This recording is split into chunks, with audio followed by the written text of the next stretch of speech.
Capítulo 19. Na Terra Encantada. Descrição. Nessa ocasião, eles estavam na Terra Encantada, onde o ar tende a deixar sonolento. Em alguns pontos, a estrada era coberta de cardos e espinhos, e aqui e ali havia um atraente caramanchão, onde se a pessoa se sentasse, acabaria dormindo. Logo, jamais acordaria outra vez neste mundo, conforme se dizia. Atravessaram esta parte da floresta em fila única. O Senhor generoso ia à frente, e o Senhor valente pela verdade seguia na retaguarda.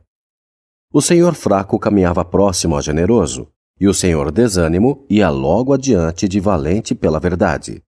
Todos os homens traziam a espada desembainhada. Ainda não tinham caminhado muito pela terra encantada, quando a névoa e a escuridão os envolveram, de modo que não podiam ver um ao outro. Por algum tempo, só foi possível manter contato pela voz. Os homens fracos e as mulheres tinham mais dificuldade. Todavia, as palavras encorajadoras de seu guia mantinham-nos labutando no caminho. O caminho também era exaustivo por causa da maciez do solo. E não havia nada naquela região que se parecesse com um lugar onde se pudesse fazer uma refeição. Após horas de marcha penosa através da escuridão e do mato, resmungos, murmúrios e suspiros podiam ser ouvidos na fila. Enquanto um tropeçava num arbusto, outro atolava no lodo, e outro perdia o calçado. Alguém gritou, "Eu caí!" Outro, "Ei, cadê você?" Uma terceira voz queixosa informou, "Fiquei preso num arbusto e não consigo me soltar." Chegaram finalmente a um belo e verde caramanchão, guarnecido com bancos e uma cama macia. Embora aquilo fosse um convite a parar e descansar, eles andaram mais rápido, apesar do cansaço, e nenhum deles sequer sugeriu que parassem e descansassem por um momento. Haviam sido fielmente avisados sobre esses lugares, e o caramanchão convidativo não teve qualquer efeito sobre aqueles determinados peregrinos do céu. Eles não haveriam de se render à tentação. Vi em meus sonhos que prosseguiram por esta região traiçoeira, até chegar a um lugar onde havia muitas trilhas e veredas que levavam para fora da estrada, de modo que era realmente difícil saber qual caminho seguir, principalmente no nevoeiro e na escuridão. E se alguém se perdesse naquela terra, ficaria perdido na selva e nunca mais encontraria o caminho. O Senhor generoso, porém, carregava sempre no bolso um mapa, mostrando a estrada certa. A estrada que levava à cidade celestial, bem como todas as trilhas que levavam para longe dela. Ele também podia acender uma luz, sempre que preciso, e ler o mapa na mais densa escuridão. Contudo, se não tivesse sido bem cuidadoso, teriam tomado a estrada errada e poderiam ter sido engolidos pelo lodo profundo. Logo à frente deles, no final da trilha mais clara e mais plana, havia uma fossa que ninguém conhecia a profundidade, cheia de lodo macio. Os dois dorminhocos. Chegaram a outro caramanchão, à beira da estrada, onde dois homens negligente e autoconfiança jaziam adormecidos. Cansados da jornada, haviam se sentado sob o confortável caramanchão para descansar um momento e pegaram no sono. Os peregrinos pararam e discutiram o que deveriam fazer: tentar despertá-los ou prosseguir e deixá-los naquele estado. Decidiram tentar acordá-los, assegurando-se de que ninguém se sentasse ou sequer desejasse que lhes fosse permitido aceitar o conforto momentâneo do caramanchão. Falaram com os homens, mas não houve resposta. Então o guia sacudiu-os e chamou-os em alta voz, para que acordassem. Um deles gemeu e falou, "Pagarei quando tiver dinheiro." O outro garantiu, "Lutarei enquanto puder segurar na mão a minha espada." Ao ouvir isso, os jovens riram. "O que significa isso?" indagou Cristã. Generoso. "Eles falam dormindo." Se você socá-los, bater-lhes ou fazer seja lá o que for, darão a mesma resposta. Como o beberrão de Provérbios que resmungava: espancaram-me e não me doeu, bateram-me e não o senti, quando virei a despertar? Ainda tornarei a buscá-lo outra vez. Você sabe quando uma pessoa fala dormindo, as suas palavras são incoerentes, nada dizem. Não governadas nem pela fé, nem pela razão. Esses dois devem ter sido inconstantes, como mencionou Tiago, ou nunca teriam pensado em sentar-se aqui. Este é do tipo de negligência que alguém geralmente comete quando em peregrinação. Esta terra encantada é um dos últimos territórios do inimigo dos peregrinos. Como você vê, ele fica quase no fim do caminho, e isso dá ao inimigo maiores vantagens, porque próximo do fim da jornada, os peregrinos estão naturalmente mais cansados. Por conseguinte, a terra encantada fica perto de Beulá, e perto do final da corrida. Então, que os peregrinos tenham cuidado, a fim de não lhes acontecer o que aconteceu a estes dois, que, como você vê, caíram no sono, e ninguém é capaz de acordá-los. Os peregrinos ansiaram por uma luz no caminho. Então o Senhor generoso acendeu sua lanterna, e eles completaram a travessia da terra encantada seguindo a luz, embora as trevas fossem realmente densas. Agora, os viajantes estavam excessivamente cansados, e clamaram àquele que vela pelos peregrinos, para que fizesse mais confortável a sua jornada. Logo um vento levantou e soprou para longe o nevoeiro. Agora podiam ver melhor um ao outro e manter-se mais facilmente na estrada. O encontro com o Senhor inabalável. Quando estavam quase na divisa da terra encantada, ouviram uma voz solene à frente deles, como se alguém estivesse muito preocupado. Um pouco mais adiante, viram um homem de joelhos, com as mãos levantadas ao céu, rogando fervorosamente ao Altíssimo. Eles chegaram perto, mas não puderam entender o que ele dizia. Passaram suavemente a fim de não perturbá-lo, até que ele terminou. Ao finalizar sua oração, levantou-se e começou a correr em direção à cidade celestial. O Senhor generoso chamou por ele. Espere, meu amigo. Deixe-nos ter a sua companhia se estiver indo à grande cidade. O homem parou e eles o alcançaram. Assim que ouviu, o Senhor Honestidade exclamou: Conheço este homem, ele vem da minha terra. Então diga-nos quem é ele, pediu Valente.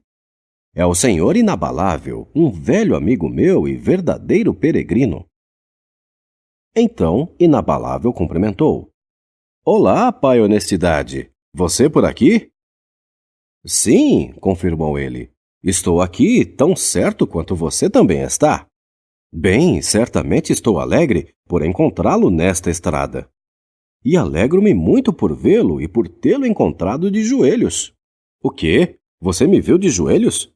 Vi sim, e isso alegrou meu coração. Mas o que pensou? O que pensei? O que deveria pensar? Que aqui está um cristão honesto e sincero em seu caminho para a glória, e devemos tê-lo em nossa companhia. Bem, se você pensou assim, sou muito abençoado. Mas se não sou o que deveria, apenas serei responsável por isso. Isso é verdade, mas o seu temor por si mesmo confirma a minha crença de que você é correto por dentro, e o príncipe dos peregrinos agrada-se do seu espírito, pois ele declarou: Bem-aventurado o homem que continuamente teme. Valente. Bem, amigo, conte-nos o que o levou a estar de joelhos. Estava orando por livramento ou por alguma bênção especial? Inabalável. Deixe-me contar-lhes o que aconteceu comigo. Como sabem, esta é a Terra Encantada. Bem, enquanto caminhava, ia pensando no quão perigoso é este local, pois muitos peregrinaram até aqui, e então pararam e foram praticamente destruídos. Também pensava em como as pessoas morrem aqui. Não morrem de ferimentos ou doenças graves. A morte a que sucumbem não é dolorosa. Elas partem dormindo. Iniciam com prazer e desejo a última e solitária jornada. Você viu os dois homens dormindo no caramanchão? Interrompeu Honestidade.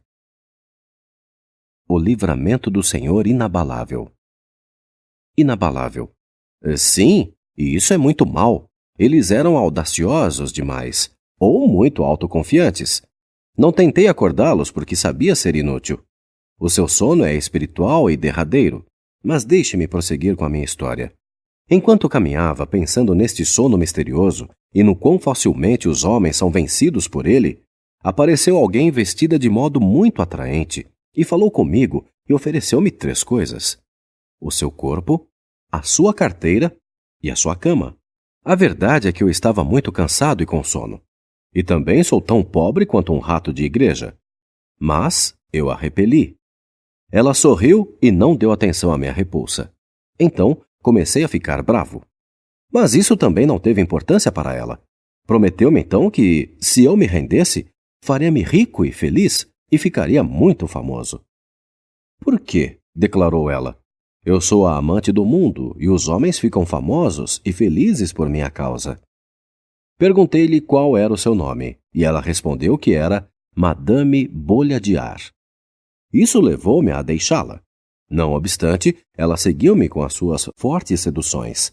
Então caí de joelhos e orei ao juiz de toda a terra para que me livrasse da presença daquela mulher e de suas tentações pecaminosas. Finalmente ela se foi. Deve ter ouvido a aproximação de vocês. E quando vocês me ouviram orando, estava agradecendo a Deus pelo meu grande livramento. Honestidade.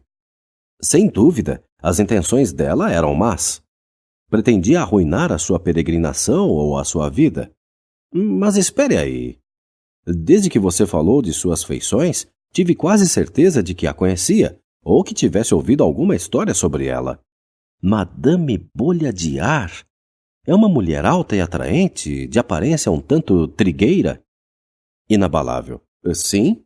Quer dizer, estava começando a escurecer quando ela chegou, mas pareceu-me ser assim mesmo. Honestidade.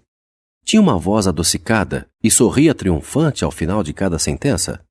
Inabalável. Exato. Isso descreve-a perfeitamente. Honestidade. Ela carregava uma grande bolsa do lado e as suas mãos mexiam nela com frequência, apalpando o dinheiro. Inabalável. Exatamente!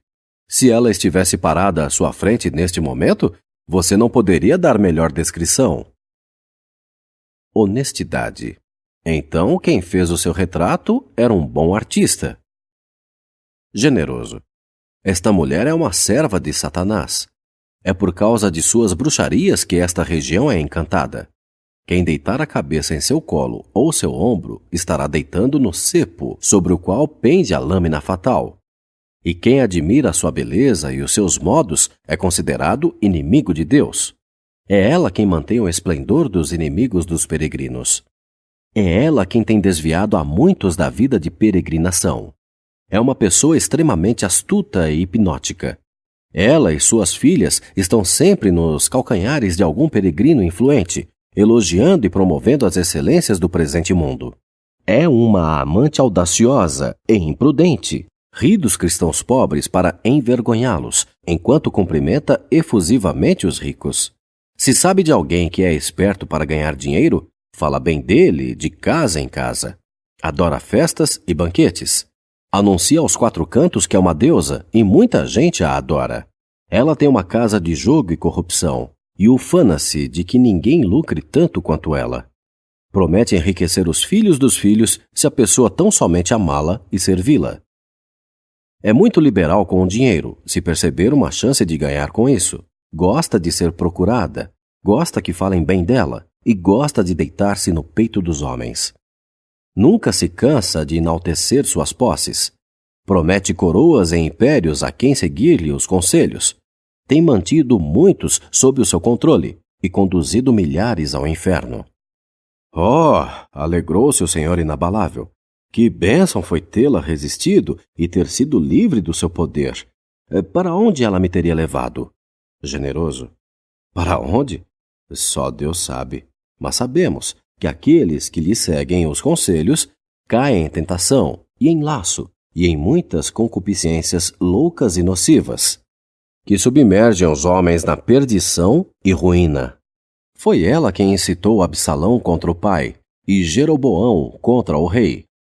Foi ela quem levou Judas a vender o Senhor, e quem persuadiu Demas a renunciar à devoção, e convence milhões a rejeitar o único Salvador.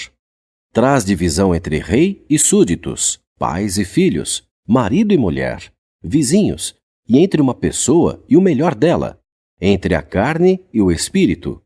Portanto, meu querido inabalável, você fez bem. Viva à altura do seu nome, e quando houver feito tudo o que pode contra o mal, fique firme e contemple a retirada dos seus inimigos. A vitória é sua. Os peregrinos caminham cantando. Os peregrinos estavam felizes, embora cautelosos. Finalmente uniram-se num cântico. O peregrino está sempre cercado de perigos. Seus inimigos querem que ele caia. Fortes tentações e pecados o rondam. Ele certamente não os pode vencer. Mas Deus livrará o homem que, de joelhos, implora honestamente o seu auxílio. Ele faz recuar o tentador, encoraja o peregrino e responde aos seus apelos desesperados.